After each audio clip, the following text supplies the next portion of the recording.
Alright, guys. I'm gonna do something a bit different today.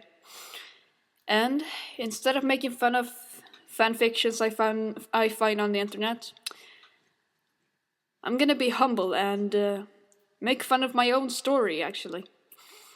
And it's not an old story either, which you might think, but it's actually. I think I started writing it sometime like 3, 4 years ago, maybe. Something like that. Anyway, as you might guess, I wasn't very young back then. So there's absolutely no excuse for my story to be this bad. So yeah, feel free to laugh at me because I sure as hell will. Anyway, it's called The Trick to Make It. And just so you know, all the spelling errors and like grammatical errors are. I haven't edited them, and there's no formatting whatsoever.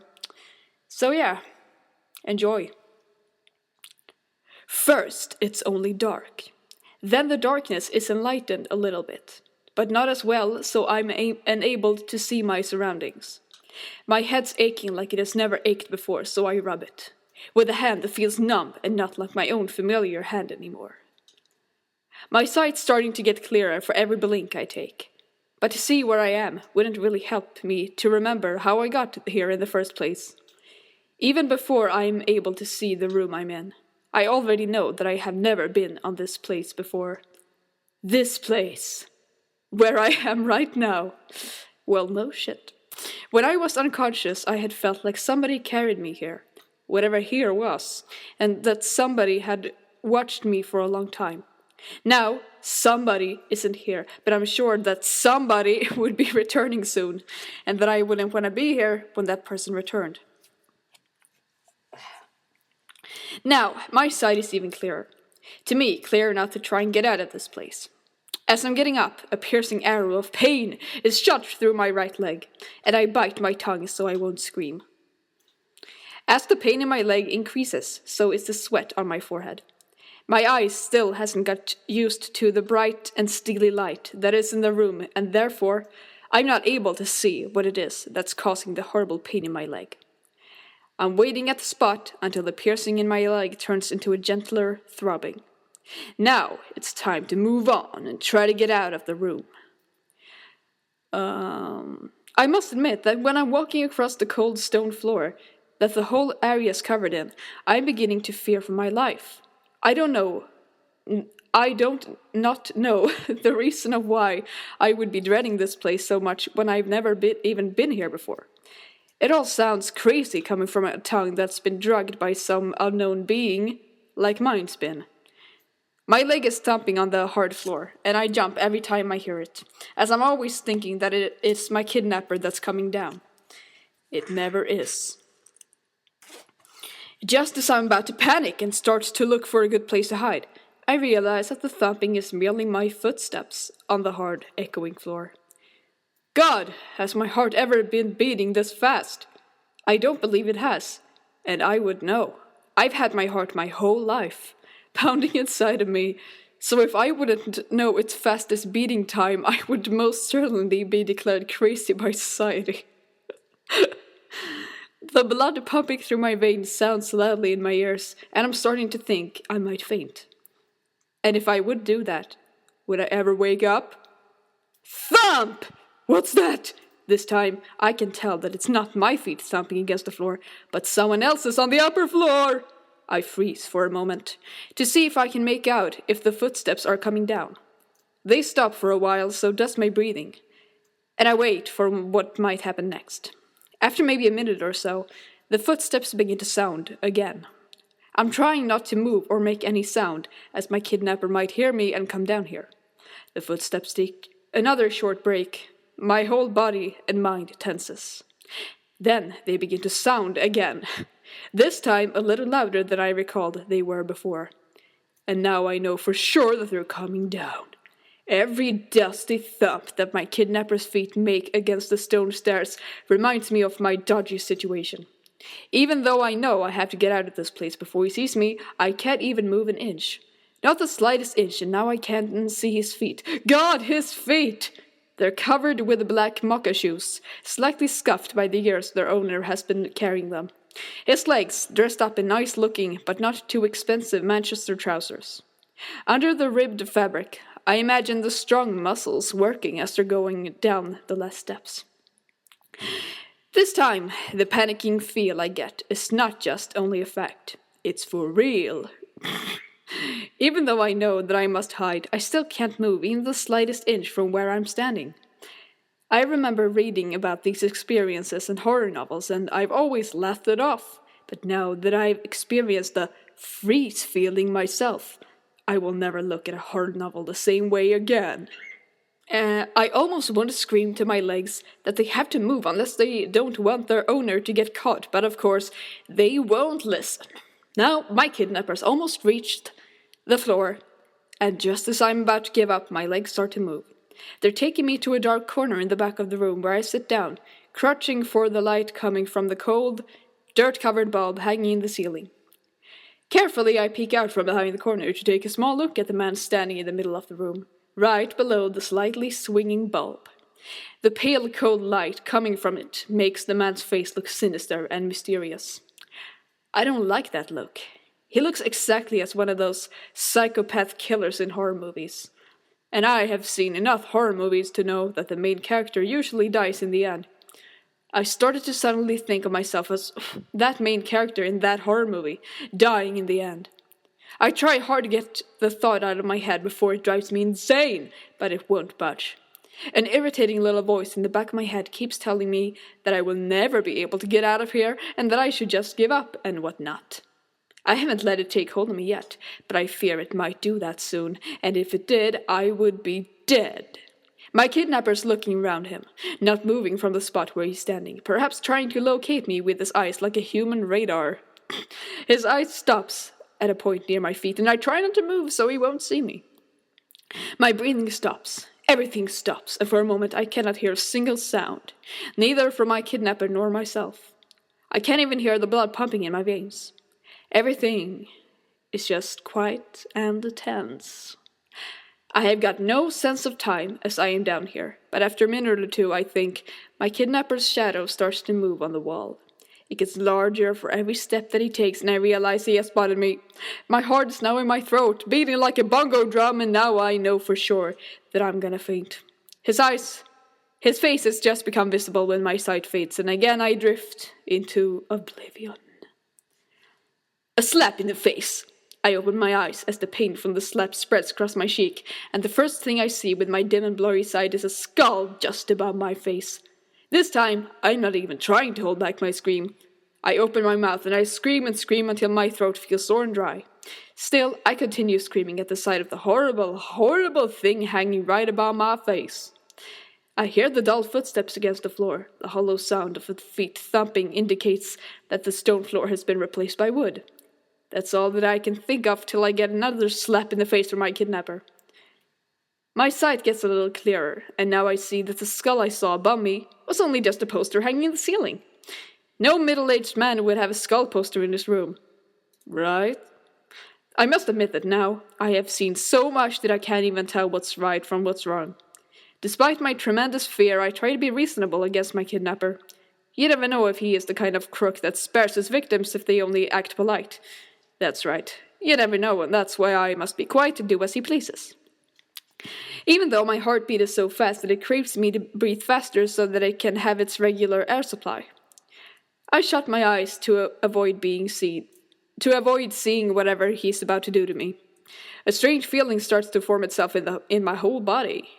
Calm. I haven't been calm for years now, but certainly the calm feeling is unexplainable in a situation like this, where I'm about to lose my life by the hands of an unknown man. Is this how it feels to die? And to accept it. If dying is like this, it was nothing to be afraid of whatsoever. Just a tiny little moment of pain, perhaps, and then you'd be forever and ever transferred into the sacred oblivion. Jesus fucking Christ. Others were afraid of death, of the unknown. I'm glad that I can look death right in the eye and laugh. now that I realize there's nothing to be afraid of. With this in my mind, I close my eyes even harder to show that I'm really ready for what is to come. After a while, without feeling anything or hearing anything, I begin to think that I am already dead. Did it go that fast, without me feeling a thing? I cautiously open one of my eyes, just a crack, so I will be able to take a small peek at whatever scenery that might display itself. I wished that I hadn't done so, for the scene that played before me was consisting of my kidnapper taking out tools from a box. Oh! The tools are blinking in the vague light that comes from the lamp and makes them look more sinister than they actually are. So far, he has brought up an electric drill and a screwdriver. My fantasy starts to burst out for a second as I begin to think what he could possibly do with those things. But as I realize the opportunities for these tools are endless, I quickly decide to take my mind off it.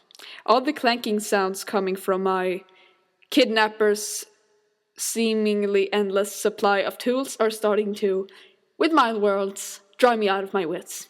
Despite my hard effort to try and think about something more cheerful despite my obscene situation, I begin thinking again about what the man might actually do to me. If you're a psychopath of any kind, any sick idea could form inside your mind in times like this. That's what's beginning to scare me more and more until I have again lost all meanings of self-control and begin to squirm on the metal table on which I am restrained. Suddenly I see a shape putting itself over my quivering mouth. By instinct, all my emotions stop, and in pure fear, I'm now keeping myself perfectly still. "Be calm now," my kidnapper says in a surprisingly non-psychopathic voice. "You'll only make things worse, you know." With those words, he removes his fingers from my lips, and soon the clanking from his tools again fills the room. I must say I'm surprised at his very low tone of violence. But then again, you never know with psychopaths. They can be calm and soothing at first glance, then in the next moment, they're running after you with a knife. But why is my kidnapper acting so slow? Shouldn't he be cutting up my flesh with a scalpel by now? I am surprised by my own words following my thoughts. What's with the slowness? I hear myself asking. Why don't you just kill me? As much surprised as now I am by myself, I can sense a big amount of surprise in my kidnapper's voice as he answers my question. Kill you? Where did you get that idea from? He's not going to kill me.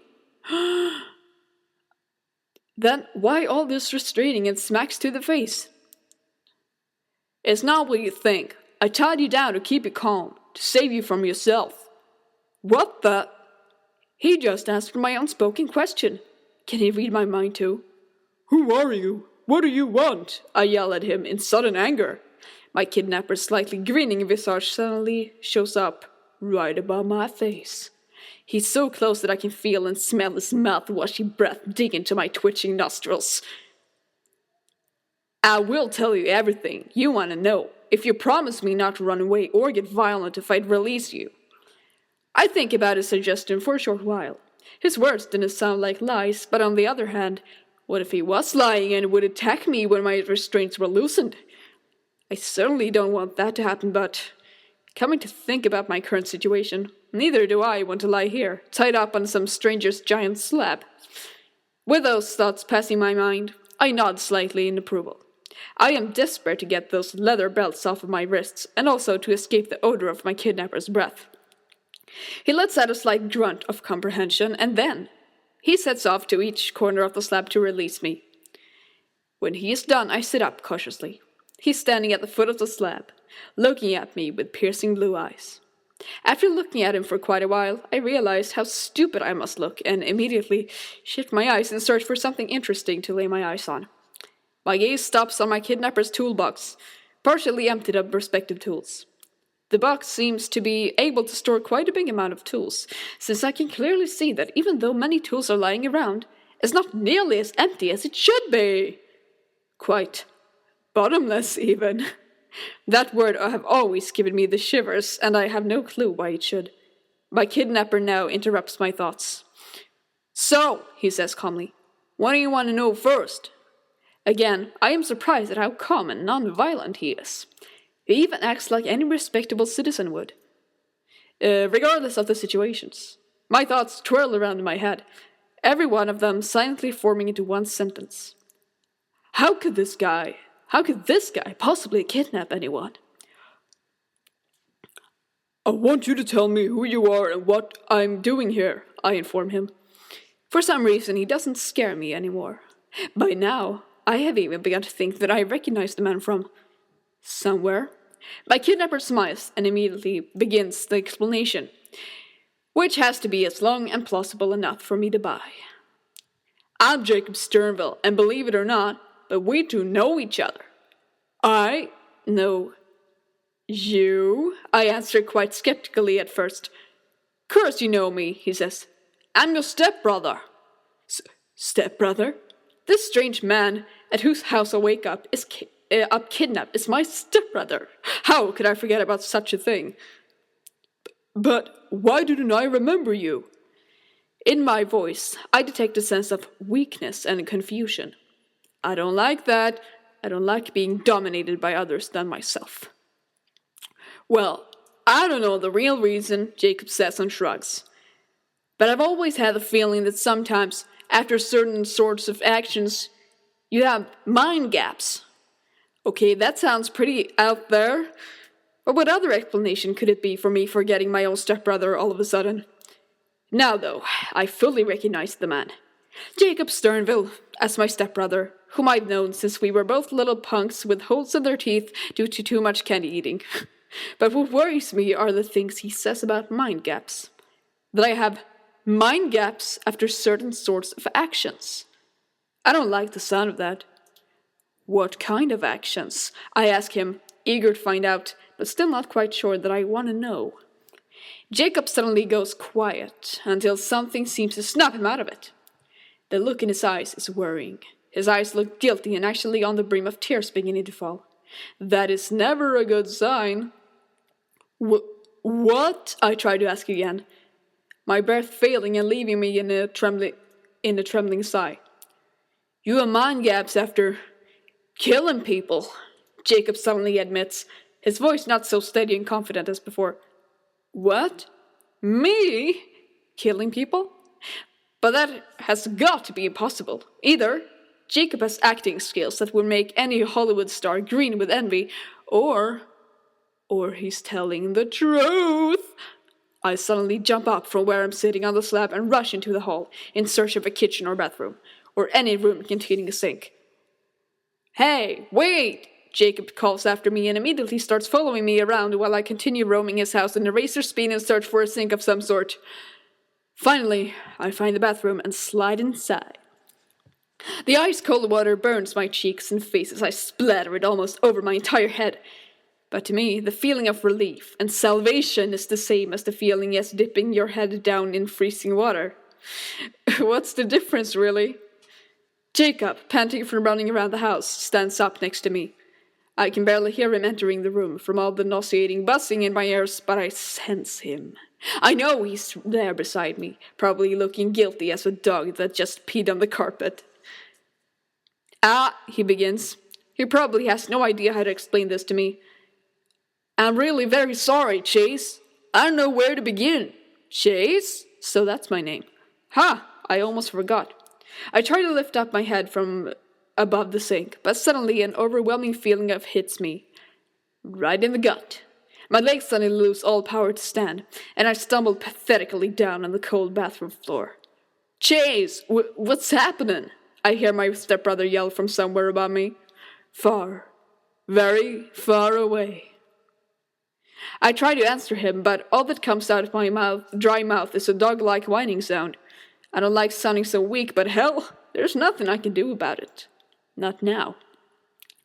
As if through a thick filter of sorts, I can feel someone lifting my head up from the floor and cradle my limp body in his arms. After blinking a few times, I can see that someone is Jacob, face hovering above my dizzy head, with that concerned and scared look plastered all over his rough features. I realize how glad I am to have someone on my side in this, currently twisted place. Are you all right? He asked me. Do you want me to get something for you? As I try to answer, I only whine at first, but after multiple tries, my throat finally clears up enough for me to speak. Who did I kill, Jacob? I managed to say, still sounding weaker than wanted. Jacob's voice goes cold as he tries his best to find the right way to answer my horrible question. Oh, Chase, you killed your... Who, Jacob? Who did I kill? You killed your sister, he says in a whisper horribly audible through this thick filter around my head. And suddenly, I see it all. I see her, back against me, talking to me about some unnecessary matter that must have upset me somehow.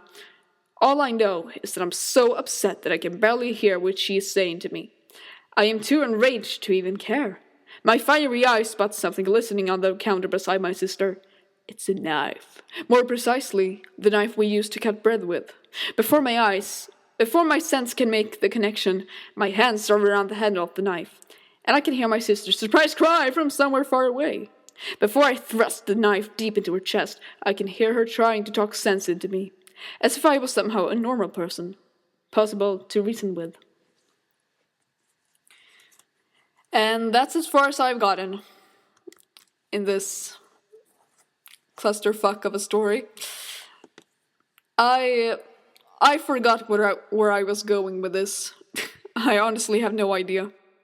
I don't think it'll ever be finished, to be honest, but yeah.